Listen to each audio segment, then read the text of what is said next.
এক মামলায় জামিন, আরেক মামলায় গ্রেফতারির আবেদন। শিক্ষাবন্ধু সমিতির অফিসে আগুনের মামলায় সৌম্যদীপের জামিন। এক মামলায় জামিন পেলেও আজাদ কাশ্মীর পোস্টারে গ্রেফতারের আবেদন জানাচ্ছে পুলিশ। এ সম্পর্কে বিস্তারিত জানবো আবির দত্ত প্রতিনিধি সরাসরি রয়েছেন এই মুহূর্তে আমাদের সঙ্গে। আবির, এক মামলায় সৌম্যদীপ জামিন পেলেও ওই ছাত্রটি গ্রেফতারি চেয়ে আলিপুর কোর্টে পুলিশ আবেদন জানাচ্ছে। দেখো, একেবারেই আমরা যেটা জানি যে যাদবপুর বিশ্ববিদ্যালয়ের যে ঘটনা ঘটেছে সেই ঘটনায় একাধিক অভিযোগ দায়ের হয়েছিল। 42 নম্বর যে কেস, সেই কেস হচ্ছে যেটা জানা যাচ্ছে যে ভাঙচুর এবং তার সঙ্গে সঙ্গে শিক্ষাবন্ধু অফিসে সেখানে আগুন লাগিয়ে দেওয়ার অভিযোগ। সেই অভিযোগের ভিত্তিতে সাহিল নামে একজনকে এর আগে গ্রেপ্তার করা হয়েছিল, যাকে জামিন দেওয়া হয়েছে ইতিমধ্যে আদালতের তরফে। যেদিনকে সাহিল জামিন পেলেন সেদিনকেই রাত্রিবেলা গ্রেপ্তার করা হয় সৌম্যদীপ মাহাতো নামে আরও একজন ছাত্রকে। যে সৌম্যদীপ মাহাতো ফার্স্ট ইয়ারের ছাত্র ফিলোসফি ডিপার্টমেন্টের। সেই সৌম্যদীপ মাহাতোকে পরের দিন যখন আদালতে পেশ করা হয় আলিপুর আদালতে, তাকে পুলিশ হেফাজতের নির্দেশ দেওয়া হয়। আজকে তার ফের শুনানি ছিল, কিন্তু সওয়াল জবাবের পর তার জামিন মঞ্জুর করা হয়েছে ওই মামলায়। কিন্তু তারপরেই দেখা গেল যে কেস নাম্বার 52, অর্থাৎ 3 নম্বর গেটের কাছে যাদবপুর বিশ্ববিদ্যালয়, সেখানে যে পোস্টার লেখা হয়েছিল, সেখানে যে ব্যানার ছিল, বিশেষ করে যে দেওয়াল যে লিখন, সেই দেওয়াল লিখনে সেখানে আজাদ কাশ্মীরের উল্লেখও ছিল।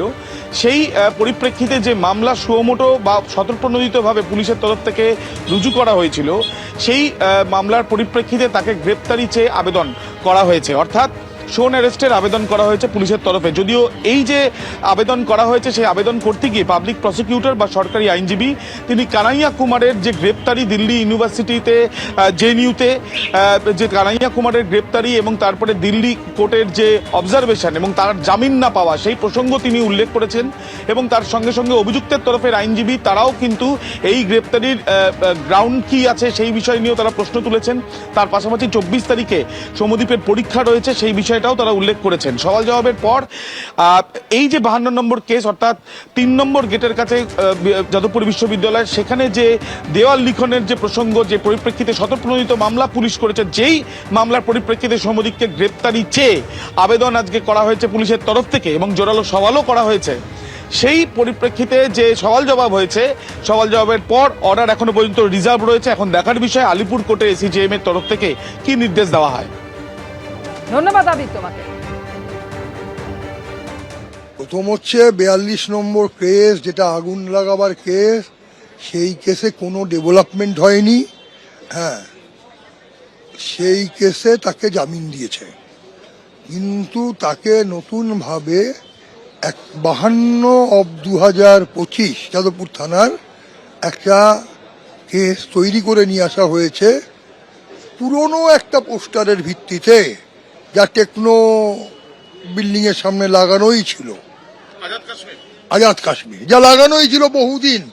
এই যাদবপুর বিশ্ববিদ্যালয়ের ঘটনার সঙ্গে যার কোনো সম্পর্ক নেই, সেই রকম একটা পোস্টারকে মানে তুলে ধরে এখন তার বিরুদ্ধে দেশ বিরোধী চক্রান্তের মামলা দিচ্ছে। তাকে শোন অ্যারেস্ট দেখাচ্ছে, কিন্তু তাকে তো গ্রাউন্ড অফ অ্যারেস্ট কিছু কমিউনিকেট করেনি, অর্ডার রিজার্ভ রেখেছে। আমরা বলেছি যে গ্রাউন্ড অফ অ্যারেস্ট তাকে জানানো হয়নি। পুলিশের গাড়িতে বোম মারতে পারো বলে যদি এ লোক আমাদের দেশে গ্রেপ্তার হয় না, হ্যাঁ, সাধারণ একটা পোস্টার কে মেরেছে তার জন্য একটা সাধারণ ছাত্রকে ধরে নিয়ে এসে জেলে পুরে দেওয়া, এটা পুলিশি রাজ ছাড়া আর কিছু আমি বলতে পারছি না।